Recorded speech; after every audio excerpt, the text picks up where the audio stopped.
Web Novel, Chapter 227, Mana Breath. Even if they are just deep blue crystals, they are still very expensive.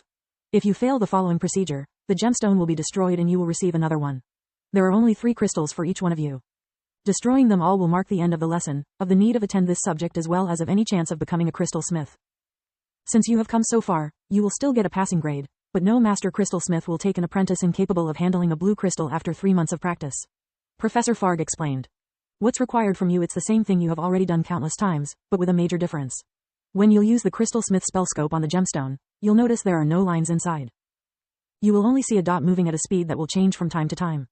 That's because, unlike the mid-tier crystals, high-tier ones are able to replenish their mana quickly. This property gives them a unique mana flow that is called mana breath. A true crystal smith must be able to perceive the breath clearly enough to follow its movements and cut the gemstone accordingly.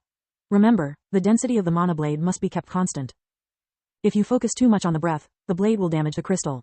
If the crystal receives too much damage, it will explode. Like everything in life, the key is to find balance in what you do. Good luck to everyone. The Magic Crystal course was the reason why Lith's mana sensibility had improved so much during the last months. Scope was a spell that relied entirely on the caster's perception and he had always used it instead of invigoration during the exercises. It was the first opportunity he had to train his mana sensibility without endangering anyone. Unlike healing magic, there was no life on the line. Wasting a crystal scrap meant nothing to him. Also, it was much simpler than dimensional magic, since he didn't have to feel and manipulate multiple flows at a time, but only a static one. Lith cast scope, becoming able to see the dot Farg talked about. It moved within a regular pattern and speed. Lith studied it for a while before understanding that the breath had no fixed route. He was forced to rotate the crystal from time to time to follow its movements. Let's see what invigoration reveals, he thought. Lith discovered that even the size of the dot changed with time, but most importantly, he was now able to see the circulatory system of the breath. It was like a maze, the branches of which crossed over several times. It was still a chaotic mess that allowed the breath to change direction most of the time, but invigoration would still give him a great edge compared to the scope spell. With invigoration, Lith would know when the breath could change direction and when it would be forced to move in a straight line instead. My mana sensibility still needs some work. I'll use scope on the first 2 crystals and save invigoration for the last. I don't aim to become a crystal smith, so I better use this opportunity to practice at the Academy's expense rather than mine. No matter how much pain or grief Lith was going through, he was still stingy beyond belief. After conjuring scope once again, Lith began cutting the crystal. The more progress he made, the more the gemstone shrunk, increasing in power and quality. The problem was that the smaller it became, the more sudden the turns the breath would take. It was like an Earth roguelike game. At each new level, the difficulty would go up and what he learned from the previous run was useless. It was all a matter of focus and precision, never letting the mana blade stray too much from the dot. Lith almost managed to refine the first crystal, but one error too many made it crumble and he had to start over. At the second attempt, his efforts were rewarded with success. He took a short break to relax, discovering that even Kyla had failed once. I got too cocky and paid for it, she explained while shrugging. Lith used scope on the third crystal too. He had already passed the exercise, but he needed all the training he could get to sharpen his senses. By the end of the lesson, Lith's group had successfully cut all of their crystals. Only Lith and Kyla had lost one. The second lesson of the day was the healer specialization. The group performed the house calls under Professor Ironhelm's escort. Professor Trask was dead and Ironhelm had been assigned to replace him. Lucard had long fled the Griffin Kingdom thanks to the traitor's help, so no one was making attempts on Uriel's life anymore. Their rounds were peaceful, traveling from town to town and seeing many different cities bustling with the daily activities helped them to relax. It also gave Uriel an idea that he shared with the others during dinner back at the academy. Why don't you all come to my house after we graduate from the 4th year? In my duchy, the weather is nice even during winter. We could travel together and I would show you the best places my lands have to offer. If I go back home alone, I'll be forced to spend all the winter break before the 5th year studying magic and so would you. I say we deserve a couple of weeks of vacation. The girls unanimously agreed. When Orion was home with them, he was a great father, but also a strict teacher. He left them little time for slacking off. When he was away for work, Journey would turn everything into a competition. She wouldn't force them to do anything, but she always seemed to know which buttons to push to make them dance in her hands. Compared to her, the academy was a relaxing environment. Lith was the only one still on the fence. 2 weeks was a lot of time for him. He had yet to inform Celia of her loss and had no idea how to give her the bad news. In his experience, no matter what he said, it would break her heart. With the baby coming, she would need all the help she could get. Even if Lith had never agreed with Protector's request, he was determined to fulfill his friend's last wish. No matter what the others said to convince him, the best they could get was a hollow. I'll think about it. Later, after much thinking, he went to Floria's room.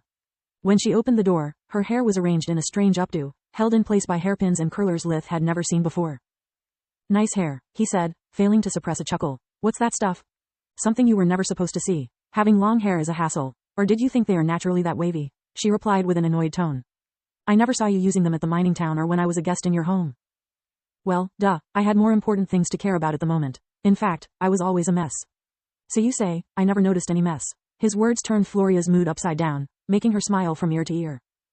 Well, come in. Sorry for the mess, I have just finished bathing. Your visit caught me by surprise. She led him inside her room, but aside from a bathrobe on the bed and more curlers on the nightstand, there was nothing out of place.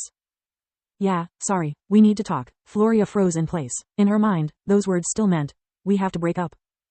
Please, it's better for you to sit down. Some of the things I have to say aren't exactly good news. Floria did as requested, followed by Lith that sat right next to her. This should be a good sign. If he was going to dump me, he would keep his distance. Or so my brother says at least, she thought. Lith took a deep breath to calm down and then told her about everything that was troubling him.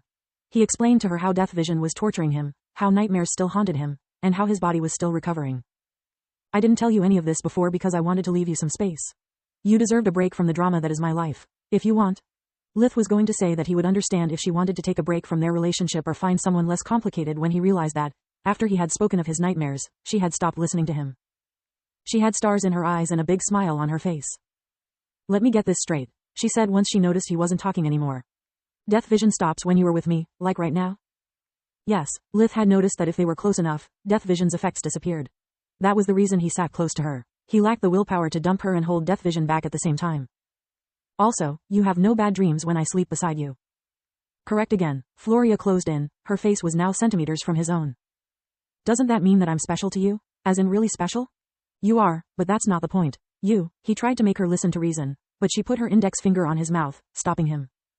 Just answer one question. Do you like me, even with this contraption on my head? That's 2 questions, but yes to both. That's all that matters to me. She gave him a deep kiss, making all his fears and worries fade away like a dense fog in front of the rising sun. Her warmth and her gentle touch over his skin were all Lith could think about. One more thing, he said as soon as she gave him a second to breathe.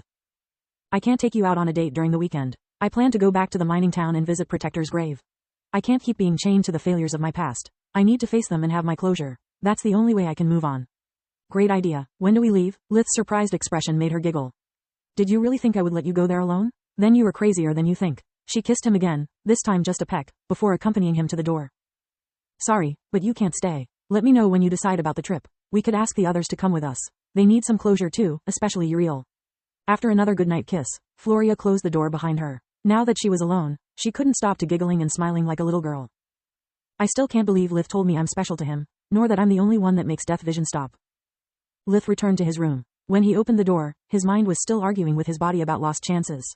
He spent half the night using accumulation, to further refine his mana core and improve his abilities. The other half he slept to help his body recover. Even alone, he managed to sleep peacefully. The rest of the week passed quickly. Aside from home calls during the morning, Lith only had the magic crystal and forge master classes to attend. He had already completed the necromancy and dimensional magic courses. It left him with a lot of free time that he used to practice forge mastering under Wayne Meyer's supervision. Accumulation. He was now also able to keep death vision in check with minimum effort unless something unexpected broke his concentration. The only side effect was that he always had a serious expression on his face, since he couldn't allow himself to relax. The others would mock him to no end for this, saying that he had his glare back. Lith was so annoyed by their childish behavior that he ended up explaining to them about death vision and his plans for the weekend. Uriel followed his lead, sharing with the others his worries about the future and the relapse in his addiction, against which he was currently struggling. The mood in the room turned gloomy for the first time since they had returned to the academy, but Uriel and Lith both felt better for not having to hide their burden anymore. Mind if I join you? My fiancée is coming to my house for a visit and I have no desire to waste my time with her. Uriel kept playing with a tranquilizer vial, taking the stopper on and off, fighting the temptation of taking a sip. Helping a friend is a much better excuse than remaining at the academy to cram. Also, it may help me with my problems too. If I manage to beat Balkor's shadow out of my head, tolerating Libya will be child's play in comparison. Lith had never meant for the trip to be romantic, but before answering he looked at Floria. Albeit their relationship was mostly platonic, he couldn't ignore her feelings since they had planned the trip together. Sure, you can come with us. Floria nodded. I have prepared 2-dimensional tents anyway. You can share Lith's.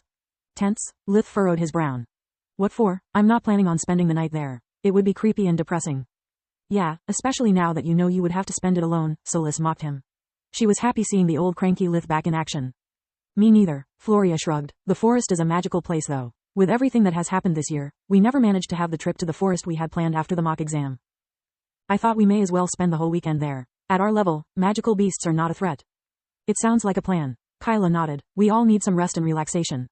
Yeah, it will also be the first time we are all together outside the academy without something or someone trying to kill us. Freya said.